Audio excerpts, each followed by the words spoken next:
ছোট্ট ছেলে মেয়েদেরকে ননির পুতুল করে গড়ে তুলবেন না, খবরদার। ওদেরকে কষ্ট সহিষ্ণু করে গড়ে তুলবেন। আপনি থাকতেই কষ্ট করা শেখান, তার জীবনটা স্মুথ হবে, তার ক্যারিয়ারটা ব্রাইট হবে, তার ভবিষ্যৎটা সুন্দর হবে। ছেলেমেয়েরা কিছু চাইলেই সাথে সাথে দিবেন।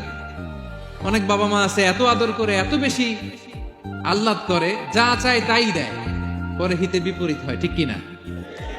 ছেলে মেয়েকে অভাব শেখান, ছেলে মেয়েকে কষ্ট শেখান, ওদেরকে সংগ্রাম শেখান, প্রতিকূল পরিবেশে কি করে টিকে থাকতে হয় এটার সবক শেখান।